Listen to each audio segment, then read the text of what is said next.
अस्सलाम वालेकुम स्टूडेंट्स, मैं हूं शबान अनवर और आज हमारा टॉपिक है work done by a variable force. Variable force means ऐसी फोर्स जिसकी वैल्यू कॉन्टीन्यूसली चेंज हो रही है, वो कांस्टेंट नहीं है। तो ऐसी फोर्स की वजह से जो वर्क डन है वो हम कैसे फाइंड कर सकते हैं जबकि उसकी वैल्यू कॉन्टीन्यूसली चेंज हो रही है। लेट्स सपोज एक बॉडी है जिससे हम पॉइंट ए से पॉइंट बी तक मूव करवाते हैं। तो पॉइंट ए से पॉइंट बी तक मूव करवाने में कितना वर्क हो रहा है जबकि जो फोर्स उस बॉडी पे लग रही है वो वेरिएबल है, यानी कॉन्टीन्यूसली वो चेंज हो रही है। अगर फोर्स चेंज ना हो रही हो यानी कांस्टेंट फोर्स हो तो फिर तो वर्क डन फाइंड करना आसान है। हम फार्मूला से फाइंड कर सकते हैं W=FD cos थीटा। लेकिन यहाँ पे मसला ये हो रहा है कि जो फोर्स लग रही है बॉडी को पॉइंट ए से बी तक मूव करवाने में वो हर पॉइंट पे ऑलमोस्ट चेंज हो रही है, यानी इस पॉइंट पे जितनी फोर्स लग रही थी वो फोर्स अब यहाँ पे आके चेंज हो चुकी है। यहाँ पे जो फोर्स लग रही थी वो नेक्स्ट पॉइंट पे चेंज हो चुकी है। तो हम यहाँ पे कौन सी फोर्स जो है वो कौन सी फोर्स की वैल्यू पुट करेंगे, ये प्रॉब्लम है। तो इस प्रॉब्लम को कैसे सॉल्व करेंगे, हम क्या करते हैं, ये जो पूरा पाथ है from point A to B, इसे छोटे छोटे एलिमेंट्स में, पाथ एलिमेंट्स में डिवाइड कर लेते हैं। मसलन ए से कुछ फासले पर हम पॉइंट लगाते हैं, हम कहते हैं ये एक पाथ एलिमेंट है, और उसके बाद कंटिन्यूसली हम इस पूरे पाथ को छोटे छोटे इंटरवल्स में डिवाइड कर लेते हैं। ठीक है जी। और लेट्स सपोज कि ये जो फर्स्ट पाथ एलिमेंट है इसका जो डिस्प्लेसमेंट है वो डेल्टा D1 है। सेकंड जो पाथ एलिमेंट है उसका जो डिस्प्लेसमेंट है वो डेल्टा D2 है, और इसी तरह कंटिन्यूसली डेल्टा D3, 4, 5, 6, 7, 8, और लास्ट वाला जो पाथ एलिमेंट है वो लेट्स सपोज डेल्टा DN है। तो इस तरह हम पूरे पाथ को छोटे छोटे एलिमेंट्स में, छोटे छोटे इंटरवल्स में डिवाइड कर लेते हैं। हर पाथ एलिमेंट पे जो फोर्स है वो डिफरेंट है। लेट्स सपोज जो फर्स्ट एलिमेंट है, फर्स्ट पाथ एलिमेंट है, वहाँ पे जो फोर्स लग रही है वो F1 है, और F1 जो है वो डिस्प्लेसमेंट के साथ जो एंगल बना रही है वो θ1 है। इसी तरह यहाँ पे पाथ 2 के पे जो फोर्स लग रही है वो F2 है, और वो जो एंगल बना रही है वो θ2 है। इस तरह लेट्स सपोज एक रैंडम जो पाथ एलिमेंट है डेल्टा DI, लेट्स सपोज यहाँ पे जो फोर्स लग रही है वो FI है, और यहाँ पे एंगल जो बन रहा है डिस्प्लेसमेंट और फोर्स के दरमियान वो θi है।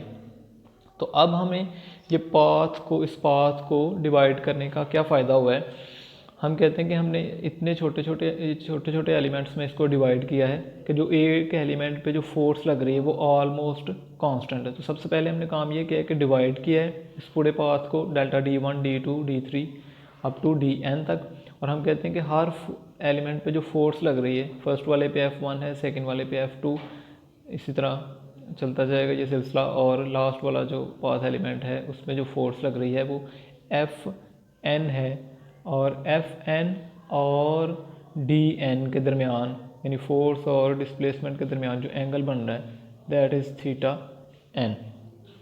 अब हम क्या करेंगे, हमने ये लेट कर लिया कि ये जो पाथ एलिमेंट है फर्स्ट, इसके लिए जो फोर्स है F1 वो कांस्टेंट रहती है, यानी इस पाथ एलिमेंट के लिए फोर्स कांस्टेंट है, वो सेकंड पाथ पे जाकर चेंज हो रही है F2, और इस एलिमेंट के लिए F2 जो है वो कांस्टेंट है। तो हम अब क्या करेंगे, हम फर्स्ट एलिमेंट के लिए जो वर्क डन है यानी डेल्टा D1, इतना डिस्टेंस कवर करवाने में जो वर्क हो रहा है वो कैलकुलेट करेंगे। सेकंड पाथ के लिए जो वर्क डन हो रहा है यानी डेल्टा D2 डिस्टेंस कवर करवाने में जो वर्क हो रहा है वो फाइंड करेंगे। डेल्टा D3 डिस्टेंस कवर करवाने में जो वर्क हो रहा है वो फाइंड करेंगे। इस तरह हम टोटल जो पाथ एलिमेंट्स हैं इनके लिए वर्क डन फाइंड कर लेंगे और सबको ऐड कर लेंगे तो वो टोटल वर्क डन के इक्वल होगा।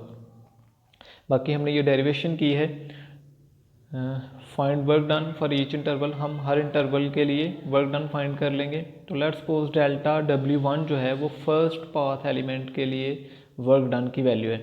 तो डेल्टा W1 किसके इक्वल होगा, फोर्स यहाँ पे कितनी है F1 डॉट डेल्टा D1 यानी फोर्स और डिस्प्लेसमेंट का डॉट प्रोडक्ट होगा। तो F1 dot delta D1 is equal to, formula open करेंगे तो F1 delta D1 cos theta 1।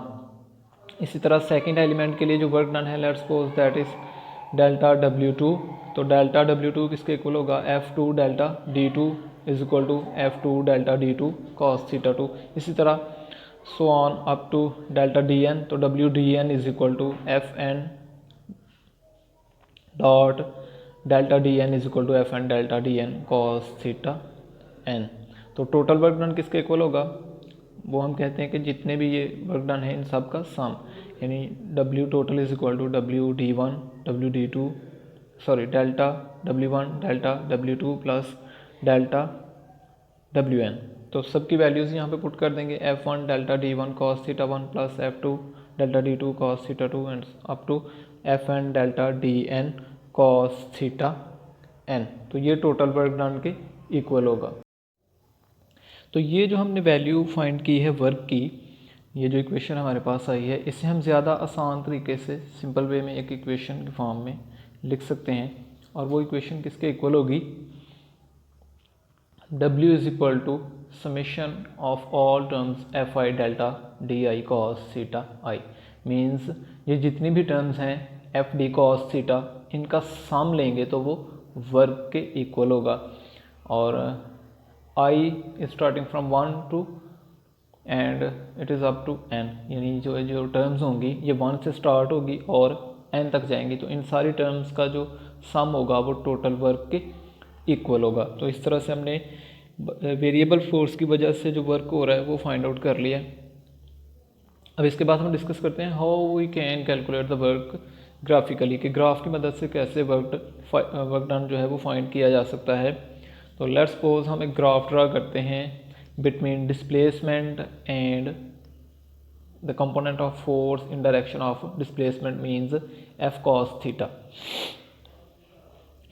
तो लेट्स सपोज ये फोर्स को रिप्रेजेंट कर रही है, ये जो ऊपर लाइन ब्लैक कलर की ड्रॉ की है, यानी ये देखें अब फोर्स जो है वो उसकी वैल्यू चेंज हो रही है, पहले वो ज़्यादा थी अब आहिस्ता आहिस्ता फोर्स कम हो रही है, नीचे की तरफ आ रहा है ग्राफ। ठीक है, तो इस केस में हम ग्राफ की मदद से कैसे वर्क फाइंड कर सकते हैं। तो इसी तरह हम ये जो हॉरिजॉन्टल एक्सिस पे हमने जो डिस्प्लेसमेंट लिया है, हम डिस्प्लेसमेंट को छोटे छोटे एलिमेंट्स में डिवाइड कर लेते हैं।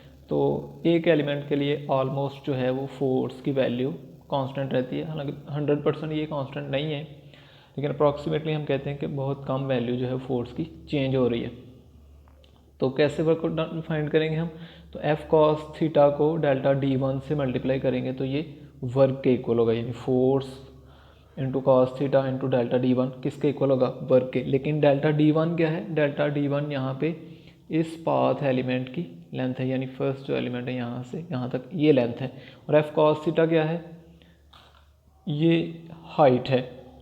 तो देखिए हम असल में एक वर्टिकल साइड को हॉरिजॉन्टल साइड से मल्टीप्लाई कर रहे हैं, तो क्या ये इस रेक्टेंगल का एरिया नहीं आ जाएगा, तो वाकई ये इस रेक्टेंगल का एरिया होगा जब हम F cos थीटा को डेल्टा D1 से मल्टीप्लाई करेंगे। तो ये जो हाइट है यहाँ पे लेट्स सपोज ये F1 cos थीटा 1 है, तो F1 cos थीटा 1 को जब डेल्टा D1 से मल्टीप्लाई करेंगे तो ये इस रेक्टेंगल का एरिया आएगा जो कि इस इंटरवल के लिए वर्क डन होगा। इसी तरह से जब हम डेल्टा D2 को मल्टीप्लाई करेंगे इस लेंथ से, लेट्स सपोज दिस लेंथ जो है ये जो लेंथ है F2 cos थीटा 2 के इक्वल है, हम फोर्स का वो कंपोनेंट ले रहे हैं जो कि डिस्प्लेसमेंट की डायरेक्शन में है। तो ये लेंथ लेट्स सपोज कि F2 cos थीटा 2 की लेंथ है, और ये जो डिस्प्लेसमेंट है जो पाथ एलिमेंट है ये डेल्टा D2 है। इन दोनों को जब मल्टीप्लाई करेंगे तो ये वर्क डन के इक्वल होगा, और ये इस रेक्टेंगल के एरिया के इक्वल है जो कि यहाँ पे रेक्टेंगल बन रही है ये वाली। इसी तरह से जितनी भी रेक्टेंगल्स है सबका एरिया जो है वो क्या दे रहा होगा, हमें उस एलिमेंट के लिए वर्क डन की वैल्यू दे रहा होगा। ठीक है, तो इसका मतलब है इस कर्व के नीचे जितना भी एरिया आ रहा है जो वो किसके इक्वल होगा, वर्क डन के इक्वल होगा। लेकिन यहाँ पे एक मसला है, ये देखें जो कर्व के नीचे एरिया है उससे ज़्यादा एरिया हम फाइंड कर रहे हैं। जब हम रेक्टेंगल की बात करते हैं कि उसका एरिया आ रहा है, तो ये जो कोना आपको नज़र आ रहा है जो कि कर्व से ऊपर है, इसका एरिया भी आ जाएगा इस रेक्टेंगल में, लेकिन ये कोना जो है ये वर्क में शामिल नहीं है। वर्क जब हम ग्राफ की मदद से फाइंड करते हैं तो वो सिर्फ उसके इक्वल होता है जो कि कर्व के नीचे एरिया होता है। तो इतना वर्क जो है ये हमें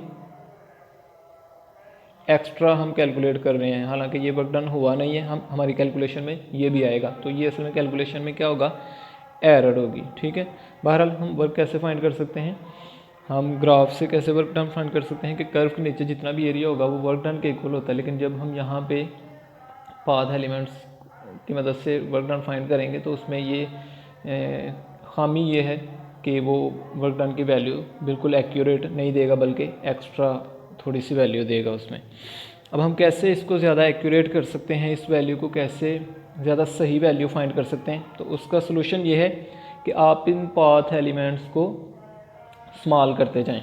जब आप स्मॉल करते जाएंगे तो ये जो कोने आपको नज़र आ रहे हैं, जो कॉर्नर्स जो कर्व के ऊपर हैं, ये छोटे होते जाएंगे। तो ये जितने छोटे होते जाएंगे उतना एरर कम होता जाएगा। ठीक है, तो हम कैलकुलेशन इस तरह से ज़्यादा एक्यूरेट कर सकते हैं।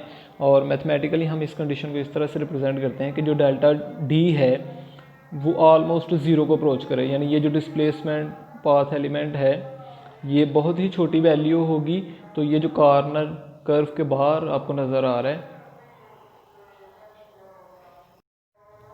तो जब d जो है डेल्टा डी वो ज़ीरो को अप्रोच करेगा, यानी ये जो डिस्प्लेसमेंट है इसकी वैल्यू बहुत ही कम हो जाएगी। तो ये रेक्टेंगल्स की जो लाइंस हैं ये बिल्कुल साथ साथ एक दूसरे के आएंगी।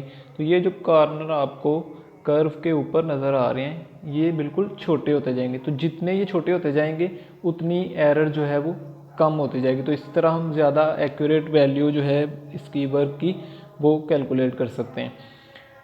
ठीक है जी, ये था आज का हमारा टॉपिक जो कि हमने कंप्लीट कर लिया। अल्लाह हाफिज़।